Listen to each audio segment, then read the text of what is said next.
Hello दोस्तों, welcome to SK classes पे आप लोग का स्वागत है। दोस्तों आज की नोटिफिकेशन आई है। इस नोटिफिकेशन में दोस्तों क्या है कि टीजीटी पीजीटी बीआरटी की एक नई वैकेंसी आई है दोस्तों। ठीक है, किसके थ्रू आई है दोस्तों? तो एटॉमिक एनर्जी एजुकेशन सोसाइटी के तरफ से जो है दोस्तों ये नोटिफिकेशन आया है दोस्तों। ये वैकेंसी आई है, नई वैकेंसी टीजीटी पीआरटी और पीजीटी के लिए। ठीक है, तो जो बीएड और बीटीसी के स्टूडेंट हैं दोस्तों, उनके लिए काफ़ी सुनहरा मौका है दोस्तों। अगर इसमें आपका हो जाता है, हालांकि सीटें कम है, पर इसमें अगर आपका हो जाता है तो सैलरी जो है दोस्तों काफ़ी अच्छी होती है। ठीक है, और आपको सुविधाएं भी काफ़ी अच्छी मिलती है। ठीक, क्योंकि जो एटॉमिक एनर्जी जो है कि एटॉमिक एनर्जी एजुकेशन सोसाइटी है, मतलब ठीक है, ये सेंट्रल गवर्नमेंट के थ्रू मतलब चीज़ें देखी जाती है। तो इसमें अगर आपका हो जाता है तो आपका हर चीज़ सेंट्रल गवर्नमेंट के थ्रू मतलब मिलेगी, सैलरी वगैरह वगैरह, तो आपको सुविधाएं भी अच्छी खासी मिलेंगी दोस्तों। ठीक है, तो ये दोस्तों जो है कि वैकेंसी है पीआरटी। ठीक है, पीआरटी और आपका टीजीटी। ठीक है, टीजीटी और जो है पीजीटी। पीजीटी का जो है दोस्तों नई वैकेंसी है दोस्तों। ठीक है, इसमें पोस्ट हालांकि 205 है टोटल, 205 सबको मिला के 205 पोस्ट है दोस्तों। ठीक है, 205 वैकेंसी है दोस्तों।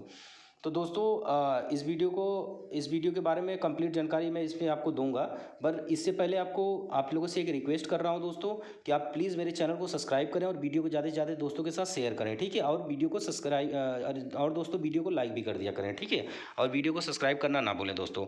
तो आइए दोस्तों नोटिफिकेशन के बारे में देखते हैं, कितनी सीटें हैं, क्या जो है क्या इसमें क्या सैलरी होनी चाहिए आपकी दोस्तों, और इसमें क्या है कि एलिजिबिलिटी क्या होगा। ठीक है, एज लिमिट क्या होगा, सब कुछ मैं बताऊँगा दोस्तों। ठीक है, तो यहाँ पे देख सकते हैं दोस्तों, सीधे सीधे लिख रखा है, नोटिफिकेशन है दोस्तों। ये रिक्रूटमेंट जो है 01 मतलब पहली वैकेंसी है 2022 की, एटॉमिक एनर्जी एजुकेशन सोसाइटी की तरफ से। और ये जो है लिखा है अबाउट एईईएस का क्या है, atomic energy education society run जो है जो है 30 स्कूल हैं दोस्तों। ठीक है, junior college located in the जो है 15 सिटी जो है सेंटर। ठीक है, 15 centre in the different part of the India.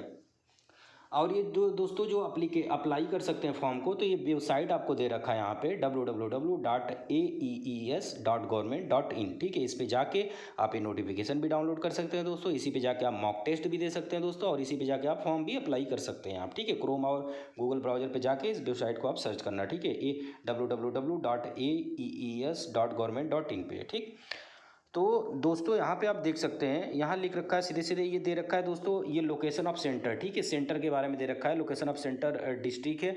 और यहाँ स्टेट है, जैसे महाराष्ट्र में होगा आपका, कर्नाटका, तमिलनाडु जो है, उसके बाद तेलंगाना, उड़ीसा, झारखंड, उत्तर प्रदेश, मध्य प्रदेश, राजस्थान, गुजरात, तमिलनाडु। ठीक है, इन जगहों पर जो है आपको पोस्ट भी मिल सकती है दोस्तों, और आपका जो है सेंटर यहाँ यहाँ रहेगा। ठीक है, ऑल इंडिया जॉब है, मतलब ऑल इंडिया में जो भी बीएड बीटीसी की हो सबके लिए ये दोस्तों सब लोग अप्लाई कर सकते हैं दोस्तों। ठीक है, दूसरा पॉइंट है दोस्तों जो है कि यहाँ पे EES invite online application form the citizen of the recruitment of the teacher in various post mentioned below. ठीक है, यहाँ पे दे रखा है दोस्तों कि नीचे जो है वेरियस पोस्ट के बारे में दिखा रखा है दोस्तों। तो यहाँ पे आप देख सकते हैं दोस्तों, ये है पीजीटी के बारे में। ठीक है, यहाँ से ये पीजीटी की वैकेंसी है दोस्तों। ठीक है, यहाँ सब्जेक्ट के पीजीटी में कौन कौन से सब्जेक्ट की वैकेंसी आई है दोस्तों? तो यहाँ पे इंग्लिश वालों के लिए, हिंदी वालों के लिए, मैथमेटिक्स और physics, chemistry, computer science and biology के लिए पीजीटी में वैकेंसी है। ठीक है, तो यहाँ पे दोस्तों वैकेंसी देख सकते हैं, इंग्लिश के लिए यहाँ पे 2 है, वो भी जनरल वालों के लिए मात्र है वैकेंसी यहाँ पे 2। उसके बाद आप हिंदी में देख सकते हैं दोस्तों, 1 है ओनली। ठीक है, जनरल वालों के लिए। अब मैथमेटिक्स के लिए यहाँ पे 2 है, यहाँ पे मतलब 2 है, और यहाँ पे एससी के लिए 1 है, और ओबीसी के लिए 1 है। टोटल जो है 4 है। ठीक है दोस्तों, तो इसके बाद आप केमिस्ट्री के लिए देख सकते हैं तो 1 वैकेंसी है, फिजिक्स के लिए भी 1 वैकेंसी, वो भी जनरल वालों के लिए। कंप्यूटर साइंस में 1 जो है एसटी के लिए, 1 ओबीसी के लिए दोस्तों। और यहाँ पे आप देख सकते हैं जनरल वालों के लिए यहाँ पे 2 वैकेंसी है, टोटल 4 वैकेंसी है। ठीक है, उसके बाद दोस्तों यहाँ पे से आ जाइए अब टीजीटी में। ठीक है, अब ये टीजीटी वालों की है यहाँ से। ठीक है, यहाँ से टीजीटी वालों की वैकेंसी है दोस्तों, यहाँ तक है आपका। तो टीजीटी में क्या क्या है दोस्तों? टीजीटी में आपका इंग्लिश है, सोशल साइंस है, संस्कृत है, हिंदी है, और मैथमेटिक्स है, केमिस्ट्री है आपका, कंप्यूटर साइंस है, और पेट मेल है आपका। ठीक है, पीईआरटी हो गया, फिर आर्ट हो गया, फिर मराठी हो गया दोस्तों। ठीक है, तो ये टीजीटी की वैकेंसी है दोस्तों। ठीक है, टीजीटी में सबसे हाईएस्ट वैकेंसी जो है दोस्तों इसमें है मैथ और फिजिक्स वालों के लिए। ठीक है, 21 वैकेंसी है। उसके बाद जो है आपका सोशल साइंस स्टूडेंट के लिए है दोस्तों। ठीक है, अब उसके बाद दोस्तों आइए हम देख लेते हैं, यहाँ पे आप खुद देख लेना कि क्या क्या वैकेंसी है जो है कैटेगरी वाइज। फिर उसके बाद दोस्तों हम आते हैं, यहाँ पे आप देख सकते हैं दोस्तों पीआरटी ये देख रखा है दोस्तों। ये लाइब्रेरियन के लिए कितनी पोस्ट है दोस्तों? टोटल 8 पोस्ट है। जनरल वालों के लिए 5 है, ओबीसी के लिए 2 है, एससी के लिए 1 है। उसके बाद दोस्तों पीआरटी, ठीक है, पीआरटी में जो है कि यहाँ पे सिर्फ म्यूजिक के लिए, पीआरटी में सिर्फ किसके लिए, म्यूजिक के लिए दोस्तों। ठीक, तो यहाँ पे देख सकते हैं म्यूजिक के लिए क्या पोस्ट है दोस्तों, 4 पोस्ट आपको जनरल वालों के लिए, एक पोस्ट जो है दोस्तों यहाँ पे आपका एसटी का है, टोटल 5 पोस्ट है। यहाँ पे टोटल वैकेंसी मिला दोगे दोस्तों सबका, तो यहाँ पे हो जाएगा आपका 205 वैकेंसी टोटल है। ठीक है, टोटल 205 वैकेंसी है दोस्तों। हालांकि वैकेंसी कम है, पर अगर इसमें आपका हो जाता है तो आपकी लाइफ अच्छे से सेट हो जाती है दोस्तों। ठीक है, क्योंकि इसका इनकम वगैरह वगैरह सब कुछ सेंट्रल गवर्नमेंट के थ्रू ही देखा जाता है। तो दोस्तों इसमें देख सकते हैं एक लाइन लिख रखा है कि द कैंडिडेट ऑब्टेन जो है PWD कोटा विल बी जो है adjust against the vacancy of the respective reservation SC ST OBC EWS UR। यहाँ पे लिख रखा है दोस्तों अब्रीविएशन PGT मतलब पोस्ट ग्रेजुएट टीचर, और TGT मतलब ट्रेंड ग्रेजुएट टीचर, PRT मतलब प्राइमरी टीचर। ठीक है, उसके बाद प्रेप में क्या है, प्रेरेटरी टीचर है दोस्तों। ठीक है, यहाँ शेड्यूल कास्ट और schedule tribe, OBC backward, general वालों के लिए, PWD वालों के लिए, यहाँ पे सबके लिए जो है वैकेंसी ये है दोस्तों। ठीक है, तो उसके बाद दोस्तों यहाँ पे देख सकते हैं हम जो है कि इसमें क्या है कि जो स्पेशल क्वालिफिकेशन क्या होना चाहिए, तो यहाँ लिख रखा है recruitment for the all post के लिए जो यहाँ क्वालिफिकेशन है ऑल पोस्ट के लिए वो क्या होना चाहिए दोस्तों। तो यहाँ पे लिखा wherever marks the mentioned as the जो है GPA CGPA it is to understood as marks obtain by the conserver. उसके बाद लिखा है दोस्तों 2%। ठीक है, परसेंटेज में आपको कन्वर्ट करके अकॉर्डेंस विद द जो है मेथड ऑफ द कंजर्वन जो है कन्वर्जन, सॉरी दोस्तों, convergence of the corresponding university institutions और नॉर्मलाइजेशन जो होता है, ठीक है, नॉर्म्स। तो इसमें क्या है कन्वर्ट करना आपको दोस्तों परसेंटेज में, और वहाँ पे जब फिल करेंगे तो आपको परसेंटेज या CGPA का भी ऑप्शन आएगा, तो वो चीज़ें दिया जाएगा। अब यहाँ पे दोस्तों देख सकते हैं आप, यहाँ पे लिखा है कैंडिडेट BEd। ठीक है, इन स्पेशल एजुकेशन, जो स्पेशल एजुकेशन वाले हैं BEd वाले, वो अपने इस पोस्ट के लिए जो है अवेलेबल नहीं है। ठीक है, ये पोस्ट के लिए जो है अप्लाई नहीं कर सकते हैं दोस्तों। ठीक, उसके बाद यहाँ लिखा रखा है दोस्तों for all post working knowledge of the computer required except for the जो है PGT computer science and TGT computer science which proficiency इस पर the special qualification is required. ठीक है, तो यहाँ पे दोस्तों BEd के जो स्पेशल वाले हैं वो नहीं भर सकते हैं, और ओनली जो BEd और BTC DLED कर लिए हैं वो लोग जो है इस फॉर्म को भर सकते हैं दोस्तों। ठीक है, यहाँ आप जैसे देख सकते हैं, यहाँ पे लिखा सीधे सीधे ये लिख रखा है कि for PGT computer science the applicant has acquired BEd degree from the recognised university subsequent promotions. ठीक है, मतलब जो है कि आप BEd जो है किए हों किसी भी यूनिवर्सिटी से, candidate who does not possess post graduate degree will require to the acquire same subsequent of graduation promotion. तो दोस्तों उसके बाद यहाँ पे हम देख लेते हैं सीधे सीधे वैकेंसी के बारे में क्या क्या दे रखा है। तो यहाँ पे देख सकते हैं दोस्तों इसेंशियल जो है मिनिमम क्वालिफिकेशन क्या होना चाहिए, PGT English, PGT Hindi, PGT mathematics, PGT physics, PGT chemistry and PGT biology. तो यहाँ पे लिखा master degree from recognised university which at least जो है 50% आपका मार्क्स होना चाहिए दोस्तों मास्टर डिग्री में एग्रीगेट विच डिग्री, ठीक है, अवार्डेड बाय द जो है university equivalent CGPA the following subject जो है कंसर्न्ड। और करके क्या लिखा है दोस्तों, integrated post graduate regional institute of education NCERT और any other recognised institute in the following subject concern with the last, मतलब 50% आपका मार्क्स होना चाहिए दोस्तों, जब भी आप ये फॉर्म को अप्लाई कर सकते हैं। उसके बाद देख सकते हैं दोस्तों नेक्स्ट पैराग्राफ में क्या है, post graduate degree following subject concern with at least, मतलब वही पोस्ट ग्रेजुएट आप 50% मार्क्स से होने चाहिए एग्रीगेट, और इक्विवेलेंट जो है CGPA फॉर रिकॉग्नाइज्ड यूनिवर्सिटी। यहाँ पे लिख रखा है दोस्तों BEd एंड जो है BSc ED फ्रॉम जो है रिकॉग्नाइज्ड यूनिवर्सिटी सब्जेक्ट कम्बिनेशन वगैरह वगैरह दे रखा है। तो यहाँ पे देख सकते हैं दोस्तों, यहाँ लिख रखा है सीधे सीधे PGT जो है इंग्लिश, उसके बाद आपका PGT हिंदी हो गया, PGT मैथमेटिक्स हो गया, PGT फिजिक्स हो गया, PGT केमिस्ट्री, PGT बायोलॉजी हो गया दोस्तों। ठीक है, तो ये चीज़ें इसके बारे में, मतलब इतने सब्जेक्ट वाले ही फॉर्म को भर सकते हैं, PGT के लिए इतने सब्जेक्ट के लिए वैकेंसी है। उसके बाद यहाँ पे B पॉइंट क्या दे रखा है दोस्तों, BEd और equivalent degree required university institute BEd B यहाँ पे लिख रखा है दोस्तों BEd is not required for the candidate which BSc ED और BEd और MCEd जो कर रखे हो दोस्तों। ठीक है, उसके बाद यहाँ पे दोस्तों कंप्यूटर साइंस के लिए essential minimum qualification PGT computer science पे क्या दोस्तों एमएससी आप कर रखे हो कंप्यूटर साइंस से या MCA equivalent for the recognised university 50% mark होना चाहिए, मतलब एमएससी या एमसीए कुछ भी कर रखे हो तो आप जो है एलिजिबल हैं। एग्रीगेट विथ अगर बीटेक वीटेक भी कर रखे हैं तो आप जो है एलिजिबल हैं। यहाँ पे लिख रखा है दोस्तों सीधे सीधे यहाँ देख सकते हैं BE BTech computer science IT अगर हैं आप तो इस फॉर्म को आप 50% मार्क्स से तो आप भर सकते हैं, ठीक है। डिग्री अवार्डेड यूनिवर्सिटी जो है इक्विवेलेंट सीजीपीए। उसके बाद दोस्तों बी लेवल सर्टिफिकेट अगर है तो आपको जो है इसमें काफ़ी बेनिफिट मिलेगा दोस्तों, ठीक है। टेक्नोलॉजी विद एटलीस्ट जो है 50% मार्क।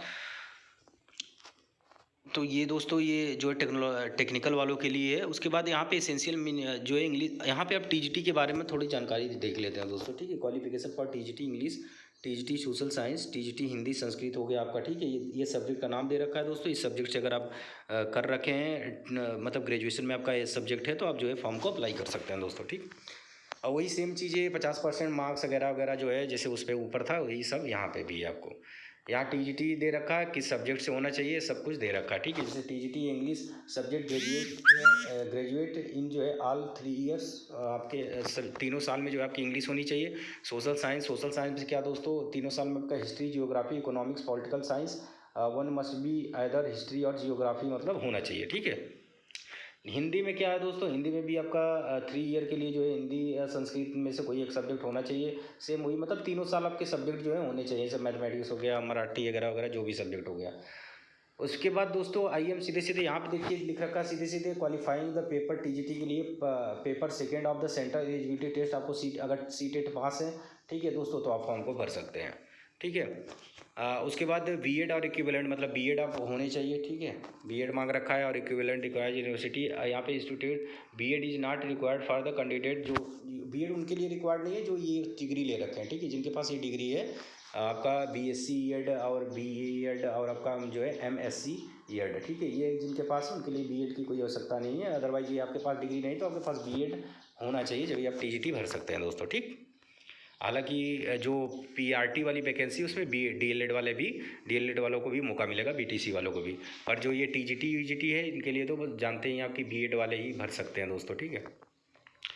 तो सेम उसी तरह है दोस्तों, अगर आप कंप्यूटर साइंस से हैं, अगर बीटेक वगैरह वगैरह किए हैं, आप 50% एग्रीगेट मार्क्स है तो आप फॉर्म को भर सकते हैं दोस्तों, ठीक। उसके बाद आते हैं अगर आपके पास ए लेवल सर्टिफिकेट है तो इसमें भी आपको जो है कि फ़ायदा मिलेगा। उसके बाद लाइब्रेरियन जो पोस्ट है उसके लिए क्या है दोस्तों, क्या एलिजिबिलिटी है, तो bachelor degree in librarian science और equivalent degree from the recognised university which list जो है 50% मार्क होना चाहिए, ठीक है दोस्तों। Degree awarded by the university of equivalent CGPA. तो ये दोस्तों लाइब्रेरियन के लिए है, ठीक है। आपका बैचलर डिग्री होना चाहिए, ठीक है, bachelor degree in librarian side से या equivalent degree from the recognised university at least 50% mark. अब टीजीटी जो है पेट यहाँ पे दोस्तों, ठीक है, एंड पेट फीमेल के लिए क्या है, there is bachelor degree 3 year physical education at least 50% marks है दोस्तों। एग्रीगेट बीस degree is awarded by the university equivalent CGPA. उसके बाद यहाँ पे दोस्तों देख सकते हैं बीपीएड भी मांग रखा है, बैचलर ऑफ फिजिकल एजुकेशन, ठीक है, बीपीएड ऑफ एट लिस्ट जो है 1 ईयर ड्यूरेशन और the equivalent from any national council for the teacher education recognised institute university which at least 50% mark aggregate by the which degree is awarded by university और equivalent CGPA, ठीक है। उसके बाद TGT art के लिए क्या दे रखा है दोस्तों, टीजीटी आर्ट के लिए आपका क्या है, यहाँ पे bachelor of the fine art है, ठीक है, फाइन आर्ट है। ये डिग्री है आपके पास 50% मार्क के साथ या equivalent degree of minimum qualification आपके पास, तो आप इसको भर सकते हैं। प्राइमरी टीचर के लिए क्या दोस्तों, प्राइमरी टीचर के लिए आप पास इन सीनियर सेकेंडरी और higher secondary certificate examination intermediate और इक्विवेलेंट जो है मिनिमम 50% नंबर आपके होने चाहिए दोस्तों। फिर उसके बाद इक्विवेलेंट और सीजीपीए जो है इंग्लिश सब्जेक्ट होना चाहिए आपका 10+2 में, ठीक है। 2 ईयर डिप्लोमा आपका होना चाहिए या बीएलएड डीएलएड जो भी कर रखे हों, डीएलएड वगैरह वगैरह जो है डाइट आप मतलब बीएड वाले भी भर सकते मतलब वो कर सकते हैं। इसमें बीएड वालों के नहीं लिए दिया है दोस्तों, यहाँ पे डीईएड दे रखा है, ठीक है, यानी ये डीएलएड बीटीसी वाले इसे भर सकते हैं। नहीं दोस्तों, और में ये बीएड भी दे रखा है, बीएड बीटीसी दोनों ही इसे भर सकते हैं दोस्तों, ठीक है। और आपका जो है कि ग्रेजुएशन में आपका 50% नंबर होना चाहिए और आपका बीएड या बीटीसी है तो आप प्राइमरी टीचर के लिए एलिजिबल हैं दोस्तों, ठीक। उसके बाद प्राइमरी टीचर म्यूजिक है, तो म्यूजिक के लिए भी दोस्तों आप यहाँ पे लिखा बैचलर डिग्री म्यूजिक से आप कर रहे हो, ठीक है। बैचलर डिग्री में आपका सब्जेक्ट हो म्यूजिक, 50% मार्क्स हो, ठीक है, तो आप इस फॉर्म को भर सकते हैं। उसके बाद प्रिपरेटरी टीचर है, ठीक है, पास इन सीनियर सेकेंडरी और higher secondary school certificate examination और इंटरमीडिएट और its equivalent with a minimum of 50% mark in aggregate और इक्विवेलेंट CGPA विथ इंग्लिश, ठीक है। इंग्लिश होना चाहिए आपका 10+2 में दोस्तों यहाँ पे। उसके बाद आपके पास क्या होता है, डिप्लोमा इन नर्सरी टीचर, अगर नर्सरी वर्सरी कर रखे हैं, pre school education, early childhood education programme हो गया, ये सब आपके पास है, तो अब इसके लिए एलिजिबल हो। अब दोस्तों आते हैं हम सीधे सीधे यहाँ पे एज रिलैक्सेशन के बारे में, ठीक है। अब एज रिलैक्सेशन दोस्तों PGT वालों के लिए 40 साल, ठीक है। यहाँ पे देख सकते हैं दोस्तों PGT वालों के लिए यहाँ पे 40 साल है दोस्तों, और TGT वालों के लिए यहाँ पे जो है कि 35 साल है दोस्तों, और म्यूजिक जो PRT वाले हैं उनके लिए 30 साल है, ठीक है। PRT वालों के लिए 30 साल है। एज रिलैक्सेशन जो SC ST है उनके लिए 5 साल, OBC वालों के लिए 3 साल होता है दोस्तों, ठीक है। OBC वालों के लिए पर वो सर्टिफिकेट आपको लगाना पड़ेगा, ठीक है। वुमेन कैंडिडेट के लिए जो है दोस्तों 10 ईयर ऑल पोस्ट के लिए, ठीक है, 10 साल है, ठीक है। जो वुमेन कैंडिडेट हैं उनके लिए 10 साल का जो है दोस्तों, कोई भी वुमेन कैंडिडेट हो उसके लिए 10 साल का वो दे रखा है दोस्तों। तो आप जो है जो फीमेल हैं वो भर सकती हैं आराम से, ठीक है, फॉर्म को। अगर वो 40 साल की हैं तो भी भर सकती हैं, 30 साल तो मिनिमम मांगा है, 10 ये 40 साल हो गए। तो ये रही दोस्तों जानकारी। आइए इसके बारे में और भी कुछ देख लेते हैं। General instruction of the information all post के लिए क्या क्या है। अब यहाँ पे दोस्तों आते हैं, स्क्रॉल करके नीचे देखते हैं और कुछ इंपॉर्टेंट चीज़ें हैं तो आपको मैं बताऊँगा ज़रूर दोस्तों। यहाँ पे लिखा दोस्तों candidate shall apply for more than subject, मतलब एक ही वैकेंसी के लिए, मतलब TGT में ही आप 2 सब्जेक्ट से नहीं डाल सकते हैं, ठीक है। या तो सोशल साइंस डाल सकते हैं, कंप्यूटर साइंस डाल सकते हैं, ऐसे 2 पोस्ट डालेंगे तो आपका फॉर्म जो है रिजेक्ट हो जाएगा, ठीक है। उसके बाद eligibility not inter candidate being card of the CBT 2, ठीक है, एंड मतलब CBT एंड स्किल टेस्ट के लिए। अगर आप 2 फॉर्म भर देते हैं एक साथ तो आपको जो है कि CBT के लिए बुलाया नहीं जाएगा दोस्तों, ठीक है। उसके बाद यहाँ पे पुलिस वेरिफिकेशन सर्टिफिकेट आपके पास होना चाहिए जब भी वो रिक्वायरमेंट हो। उसके बाद यहाँ पे देख सकते हैं candidate apply the post receive against the SC ST, अगर आप डालते हैं examination for the paying application तो SC ST candidate produce the certificate, ठीक है। सर्टिफिकेट आपके पास होना चाहिए दोस्तों। अगर SC ST कैंडिडेट बता रहे हैं, OBC बता रहे हैं, तो आपको OBC का सर्टिफिकेट का जो है वो होना चाहिए, आपका कास्ट सर्टिफिकेट OBC का, ठीक है। PWD अगर बता रहे हैं तो PWD के लिए मेडिकल, आपके पास मेडिकल सर्टिफिकेट होना चाहिए, ठीक है, कि आप फिजिकली हैंडीकैप हैं, आपको दिखाई नहीं देता, अभी सुनाई नहीं देता वगैरह वगैरह, ठीक है दोस्तों। उसके बाद आइए दोस्तों हम सीधे सीधे देखते हैं कि CBT 1 में क्या क्या होगा, क्या कितने घंटे का होगा। ये दोस्तों देख सकते हैं यहाँ पे ये साइट, जैसा कि मैंने बता रखा था www.aees.government.in पे जाके आप फॉर्म को अप्लाई कर सकते हैं दोस्तों, ठीक। तो दोस्तों ये मुझे मेरे हिसाब से मैंने कंप्लीट जानकारी दे दिया। ये दोस्तों हाउ टू अप्लाई कैसे करना, तो यही बताया मैंने दोस्तों। ये साइट है, इस साइट पे जाना है आपको और आपको अप्लाई करना है दोस्तों, ठीक है। और जैसे जैसे चीज़ें मांगेगा, date of birth, registration number, Aadhaar card वगैरह वगैरह, आपको वो सब जो है फिल करते जाना है दोस्तों, ठीक है। डॉक्यूमेंट अपलोडेड के लिए क्या है दोस्तों, डॉक्यूमेंट अपलोडेड के लिए सीधे सीधे आपको जो है कि आपका डॉक्यूमेंट यहाँ पे लिखा है रिसेंट फोटोग्राफ होना चाहिए, सिग्नेचर होना चाहिए आपका, ठीक है। उसके बाद दोस्तों अगर फोटोग्राफ वगैरह वगैरह ब्लर होता है, चीज़ें कोई दिक्कत होती है फेसिंग, तो वो जो है कि रिजेक्ट हो जाएगा दोस्तों। प्रूफ क्लेम रिजर्वेशन, मतलब रिजर्वेशन डालते हैं दोस्तों तो आपको कास्ट सर्टिफिकेट वगैरह वगैरह दिखाना पड़ेगा। डेट ऑफ बर्थ प्रूफ के लिए जो है दोस्तों आपको हाई स्कूल की मार्कशीट सनद आपको दिखानी पड़ेगी दोस्तों, अपलोड करना पड़ेगा, ठीक है। उसके बाद दोस्तों PWD है तब भी आपको जो है कि PWD सर्टिफिकेट दिखाना पड़ेगा, मतलब OBC है तो OBC के लिए आपको दिखाना पड़ेगा दोस्तों, ठीक है। और आपको BEd ग्रेजुएट हर चीज़ की डिग्री को जो है अपलोड करना पड़ेगा यहाँ पे। PGT के लिए भी सेम चीज़ें हैं दोस्तों, ठीक है, कि रिसेंट फोटोग्राफ होना चाहिए। कास्ट अगर SC ST हैं तो आपको कास्ट सर्टिफिकेट दिखाना पड़ेगा। अगर आपको डेट ऑफ बर्थ का जो है सर्टिफिकेट दिखाना पड़ेगा, वहाँ पे अपलोड करना पड़ेगा, ठीक है। फिजिकल हैंडीकैप है तो उसके लिए मेडिकल सर्टिफिकेट आपको दिखाना पड़ेगा दोस्तों, ठीक। उसके बाद यहाँ पे TGT के लिए भी सेम वही चीज़ें हैं दोस्तों, ठीक है। सेम लाइब्रेरियन के लिए भी है कि रिसेंट फोटोग्राफ होना चाहिए, कास्ट सर्टिफिकेट होना चाहिए, प्रूफ डेट होना चाहिए। डेट में जब जानते हैं ना, डेट ऑफ बर्थ मतलब जो मार्कशीट हमारे सनद पे होता है, ये चीज़ें होनी चाहिए दोस्तों, ठीक। तो उसके बाद डिग्री सर्टिफिकेट, प्रोविजनल सर्टिफिकेट वगैरह वगैरह, पोस्ट ग्रेजुएट डिप्लोमा, सब कुछ का सर्टिफिकेट वहाँ पे मांगेंगे, ठीक है। उसके बाद पोस्ट प्राइमरी टीचर के लिए भी सेम वही चीज़ है दोस्तों। आपको रिसेंट फोटोग्राफ होना चाहिए, सिग्नेचर होना चाहिए। अगर रिसेंट फोटोग्राफ नहीं तो आपका फॉर्म रिजेक्ट हो जाएगा।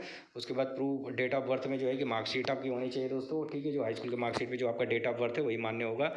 उसके बाद ID प्रूफ वगैरह वगैरह सब कुछ इस पर लगेगा। तो सेम सबके लिए सेम यही प्रक्रिया है दोस्तों, ठीक है। एप्लीकेशन फ़ी क्या है, अब फीस के बारे में देख लीजिए दोस्तों। यहाँ पे 750 रुपये है, ये जनरल और ओबीसी वालों के लिए, ठीक है। ये जनरल और ओबीसी वालों के लिए दोस्तों, एससी एसटी और फिजिकल हैंडीकैप और ऑल वुमेन कैंडिडेट के लिए जो है यहाँ पे कोई फ़ीस नहीं है, ठीक है। ये जनरल के लिए ही 750 रुपया। और यहाँ पे आप देख सकते हैं वुमेन, एससी एसटी और पीडब्ल्यूडी एक सर्विसमैन का जो फीस है वो शुल्क जो है 0 है, आपको फीस नहीं लगेगी, ठीक है। Document to be produce submitted दो CBT 1 के लिए क्या दोस्तों, यहाँ पे सर्टिफिकेट डिसेबिलिटी ये जो है अनक से जो 15 यहाँ पे नीचे दे रखा चीज़ें। डॉक्यूमेंट क्या क्या है, self attested copy of certificate disability देना है आपको, ठीक है। PWD है तो उसका जो उस कैंडिडेट का सर्टिफिकेट चाहिए। तो ये चीज़ें हैं दोस्तों, आपको जो है कि ये पूरी जानकारी है यहाँ पे। तो यहाँ पे CBT 1 बेस्ड देख सकते हैं, इसके बारे में क्या दे रखा है, computer based test CBT required candidate seat front the computer thermal, मतलब यही दे रखा है कि आपका जो है कि पेपर जो होता है दोस्तों ऑनलाइन मोड होगा। और आपको जो है कि आपका जो है वेरिफिकेशन होता है वगैरह वगैरह, तो वहाँ पे बता दिया जाएगा कि आप इस सीट पे बैठेंगे। नॉर्मली यही सब चीज़ें होता है, ठीक है। बायोमेट्रिक वगैरह वगैरह के बारे में दे रखा है यहाँ पे कि ऑनलाइन की जो प्रक्रिया है दोस्तों, ठीक। उसके बाद दोस्तों आइए हम जान लेते हैं सीधे सीधे जो CBT 1 एग्ज़ाम होगा कितने घंटे का होगा, उसका पैटर्न क्या है। तो यहाँ पे देख सकते हैं दोस्तों, सब्जेक्ट पेपर PGT के लिए 100 क्वेश्चन मल्टीपल चॉइस होगा दोस्तों, ठीक है। मल्टीपल चॉइस होगा। उसके बाद लिखा है जनरल नॉलेज वगैरह वगैरह, रीजनिंग वगैरह वगैरह, numerical aptitude, teaching methodology and subject concern होगा। ये दोस्तों as per the UGC syllabus के अकॉर्डिंग होगा, ठीक है। Up to the post graduation level subject corrected, ये combination total 100 marks, 100 question 100 marks, 2.5 घंटे का पेपर होगा आपका, ठीक है। और यहाँ पे सबसे बड़ी बात है निगेटिव मार्किंग नहीं है दोस्तों, नो निगेटिव मार्किंग, ठीक है। निगेटिव मार्किंग नहीं है। सेम उसी तरह TGT में है दोस्तों, 100 क्वेश्चन आएंगे, ठीक है। जनरल नॉलेज, रीजनिंग वगैरह वगैरह, कंप्यूटर, टीचिंग मेथोडोलॉजी और सब्जेक्ट जो है कंसर्न होगा आपका UGC सिलेबस के अकॉर्डिंग होगा दोस्तों। और 100 क्वेश्चन जो हो जाएगा 2.5 मार्क्स का। निगेटिव मार्किंग TGT में भी नहीं है। और उसके बाद PRT में भी आपका निगेटिव मार्किंग नहीं है, 100 क्वेश्चन होगा, सेम सिलेबस वैसे ही है, रीजनिंग वगैरह वगैरह है। ये NCERT बेस पे होगा दोस्तों, ये सब UGC बेस पे था, ये NCERT और CBSE बेस पे होगा। फिर आपका PRT म्यूजिक में भी सीधे 100 क्वेश्चन 100 नंबर, 2.5 घंटे का पेपर होगा, निगेटिव मार्किंग नहीं है। तो सबसे बड़ी बात है दोस्तों, आपका निगेटिव मार्किंग नहीं है, ठीक है। निगेटिव मार्किंग आपका नहीं दिया है। तो ये रही दोस्तों पूरी जानकारी, ठीक है। स्किल टेस्ट भी होगा आपका दोस्तों। अब स्किल टेस्ट में आप देख सकते हैं चीज़ें, स्किल टेस्ट जो है कि अगर आप CBT पास हो जाते हैं तो आपका स्किल टेस्ट होगा दोस्तों, ठीक है। इसमें मैक्सिमम कैंडिडेट जो है बुलाए जाएंगे जो है किस नंबर 1 में, ठीक है। Number of vacancy under each post, maximum number of candidate call जो है स्किल टेस्ट के लिए फर्स्ट में 5, 8, 10, 12 ऐसे करके बुलाया जाएगा। उसके बाद दोस्तों ये रही पूरी जानकारी। आई होप आप लोग को समझ में आया होगा दोस्तों। फिर मेडिकल टेस्ट होगा स्किल टेस्ट के बाद आपका, ठीक है। मॉक टेस्ट आप कंप्यूटर यहाँ पे मॉक टेस्ट जो दे रखा है दोस्तों ना, ये लिंक दे रखा है जो मैंने बताया था ना कि ये EES, ठीक है, EES.government.in पे जाके आप मॉक टेस्ट भी अपना दे सकते हैं दोस्तों, ठीक। अब दोस्तों फॉर्म जो है सबमिट करने की डेट क्या है, तो आप देखिए दोस्तों, ये फॉर्म जो है 23 तारीख से स्टार्ट है, 12 तारीख लास्ट डेट है, ठीक है, ऑनलाइन सबमिशन का। फी पेमेंट का लास्ट डेट है दोस्तों 12 तारीख ही है, ठीक है। ये डेट है दोस्तों। CBT कब होगा अभी बाद में ये बताएंगे। और आंसर की जो है आपका जब भी पेपर होगा तो 72 घंटा के अंदर आपका आंसर की आ जाएगी दोस्तों, ठीक है। आप सेंटर देख लीजिए दोस्तों, सेंटर आपका कहाँ कहाँ होगा। स्किल टेस्ट ऑल पोस्ट के लिए जो है वैल्यू स्किल टेस्ट कहाँ कहाँ हो सकता है दोस्तों, टेंटेटिवली है मुंबई, दिल्ली, कोलकाता, चेन्नई, गुवाहाटी, अहमदाबाद, इंदौर, प्रयागराज, हैदराबाद, बेंगलुरु हो गया, लखनऊ हो गया, ठीक है। तो ये दे रखा है दोस्तों कहाँ कहाँ आपका स्किल टेस्ट होगा सेंटर जो दे रखा है। तो ये दोस्तों रीजन यहाँ पे रीजन फॉर रिजेक्शन के लिए है कि अगर आप कुछ गलत करते हैं तो आपका फॉर्म वगैरह वगैरह रिजेक्ट हो जाएगा। तो मेरा मेन काम था कि आपको एग्ज़ाम डेट बताना, एग्ज़ाम का पैटर्न बताना, और जो है क्या एजुकेशन होना चाहिए। जैसे PRT के लिए आपका B.Ed BTC दोनों है तो चल जाएगा, पर TGT के लिए आपको B.Ed होना अनिवार्य है। TGT में जानते हैं आप लोग कि BTC वाले या DLED वाले मान्य नहीं होते हैं, ठीक। तो ये रही दोस्तों, ये हालांकि वैकेंसी बहुत कम है, पर जो है कि जॉब मतलब 1 नंबर की है, तो आप इसे भरना ज़रूर, ठीक है। तो दोस्तों इस चैनल को जो है कि सब्सक्राइब करो, और वीडियो को जो है कि शेयर भी करो, और वीडियो को लाइक कर देना दोस्तों, ठीक है, ताकि ऐसा कोई नोटिफिकेशन आए तो मेरे चैनल के माध्यम से आप तक पहुंच जाए। धन्यवाद दोस्तों।